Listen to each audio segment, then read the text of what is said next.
ರೈತರ ತೊಗರಿ ಬೆಳೆ ನಾಶ ಆಗಿದೆ. ರೈತ ಕಣ್ಣೀರಲ್ಲಿ ಕೈ ತೊಳಿತಾ ಇದ್ದಾನೆ. ವಿಡಿಯೋ ಮಾಡಿ ನೋವನ್ನು ತೊಡ್ಕೊಂಡಿದ್ದಾನೆ ಅನ್ನದಾತ. ನನ್ನ ಸ್ಥಿತಿ ಹಿಂಗಿದೆ ಅಂತ ನೋವನ್ನು ತೊಡ್ಕೊಂಡಿದ್ದಾನೆ. ಅಫಜಲ್ಪುರ ತಾಲೂಕಿನ ಗೌರ ಗ್ರಾಮದ ಸದಾಶಿವ ಕಣ್ಣೀರ್ ಹಾಕಿದಂತ ರೈತ. ಸಂಪೂರ್ಣ ಕೆರೆಯಂತಾಗಿದೆ ರೈತನ ಜಮೀನು. ವಿಪರೀತ ನೀರು ನುಗ್ಗಿದೆ. ಇಷ್ಟು ದಿನ ಕೊರೋನಾದಿಂದ ಸತ್ವಿ ನಾವು. ಕೊರೋನಾದಿಂದ ಜೀವನ ಬದುಕು ಸಾಕಾಗಿತ್ತು. ಈಗ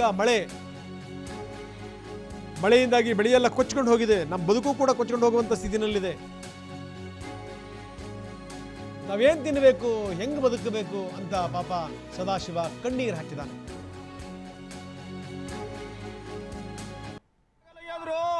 ಈ ದಿನ ಕೊರೋನಾ ಅಂದ್ರು, ಕೊರೋನಾ ಹೋಯ್ತು. ಈ ಸತಿ ಇದು ಮಳಿ ಬತ್ತು, ಎಲ್ಲ ಮುಣಿಗ್ ಹೋಯ್ತು. ನಮ್ಮದೆಲ್ಲ ಸತ್ಯಾನಾಶ ನಡೀತು. ನಾವ್ ಏನ್ ಮಾಡೋನು, ನಾವ್ ಏನ್ ತಿನ್ನಾನು, ನಾವ್ ಬಾಯಾಗ ಮಣ್ಣು ಹಾಕೊಳ್ಳೋದು ಬಂದದ. ಏನ್ ಮಾಡಮ್ರು ಯಪ್ಪ, ಇದು ಎಂತದ್ ಬತ್ರು.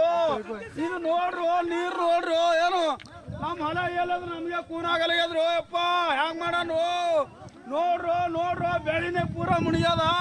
ಇದು ಎಂತದ್ ಬತ್ರು. ನಾವ್ ಏನ್ ತಿನ್ನೋದು, ನಾವ್ ಏನ್ ಉಣಾದ್ರು, ಇದು ಎಲ್ಲಿದು, ಇದು ಏನ್ ಮಾಡೋದು. ಹಾಳಾಗಿ 2020 ಎಂದು ಮುಂಡ ಮುಚ್ಕೊಂಡು ಹೋಗ್ತದ್ರು. ಯಪ್ಪ ಇದು ಎಂದು ಇರ್ಲಾರ್ದು ಬಂದು ಕೂತಲ್ರು. ನಮಗ ಏನ್ ತಿನ್ನೋದು ಹೇಳ, ನೀರ್ ಕುಡಿಯಮ್ರಿ. ಬರೀ ನೀರ ಕುಡಿಯೋದು, ಸಾಯೋದು. ಮನಿ ಬೀಳಕತ್ತವ, ಎಲ್ಲ ಮನಿ ಬಿದ್ದು. ಈ ಸದ ಇರೋದು ಎಲ್ಲಿ, ಏನ್ ಮಾಡೋದು ಒಂದು ತಿಳಿಲಾಗ್ಯದ್ರು. ಯಪ್ಪ ಯಾವ ಸರ್ಕಾರದವರು ಬರ್ಲಾಗ್ಯಾರ, ಯಾರು ಬರ್ಲಾಗ್ಯಾರ.